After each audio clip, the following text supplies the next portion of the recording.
It's a new day. Today, I cleared off my table, done with those samples I was working on the previous weeks. I'm going to make a customer's bag.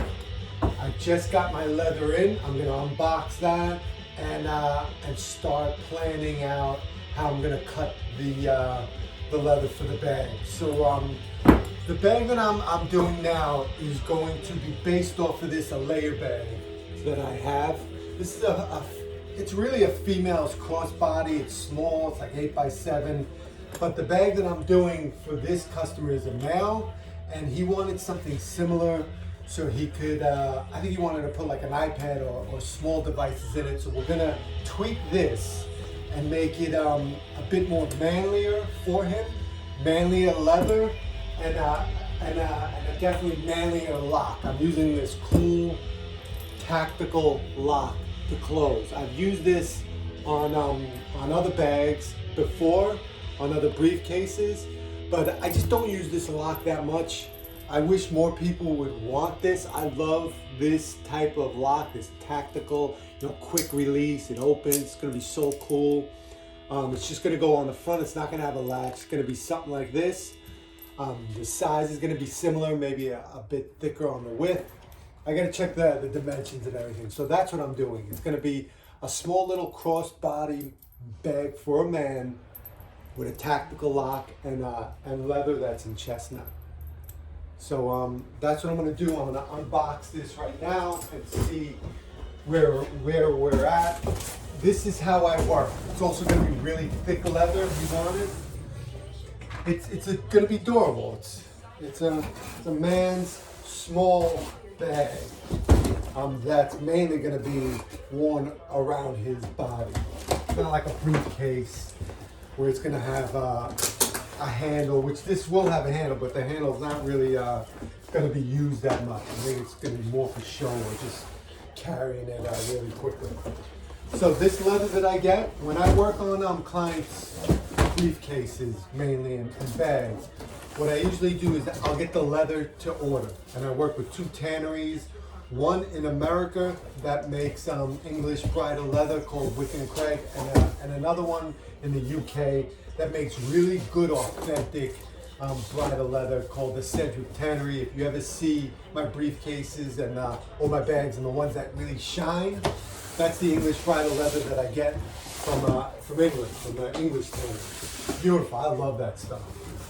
I love this stuff as well, but I think I've been working with the authentic bridle leather the most, and definitely from the early days, the longest, I guess.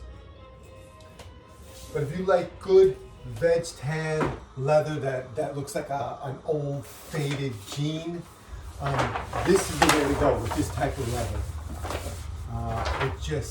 It's not as shiny, and when it starts to patina, the patina really gets golden and fades really nice. Unlike that the bridle leather from England, because there's so many waxes in it, it just doesn't fade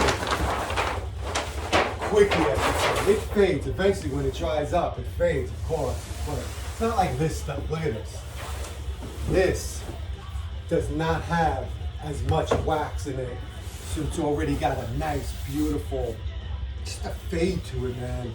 And once it starts hitting the sun, and it just interacts with different types of oils as you condition it, as the oils even in your hands through the months and the years of touching the bag, that oil transfers to the veg tan, helps in the fading process, helps to oxidize the leather.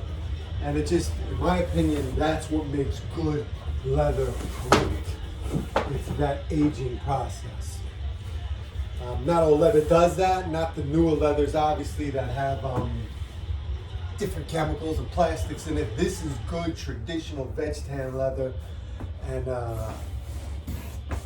that's it. This is the inside. This bag is not going to be lined, so it's going to have this natural lining, so that's how the inside would look, really nice, pasted down, beautiful.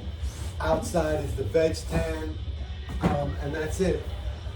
This is a side for people that don't know. This is half of the animal.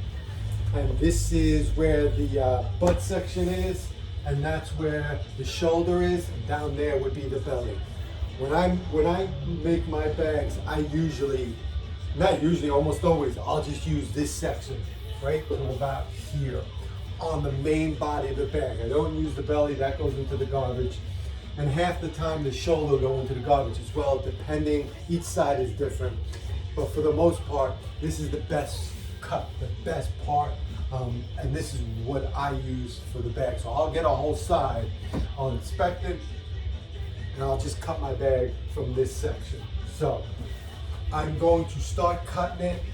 This is the bag, again, that I'm making. It is a small bag. Like I said, I've got dimensions. I think it's like 10 by 7, something like that. So I'm not going to be obviously needing to use this whole piece. Maybe I'll make some samples out of it or whatever. But I'm going to look for the best cut for this client's bag, and then we'll take it from there. I'll cut the strap here. I'll do the body here, the gussets, and that's it. Take it from there. I'll have some pictures up, and if you're following.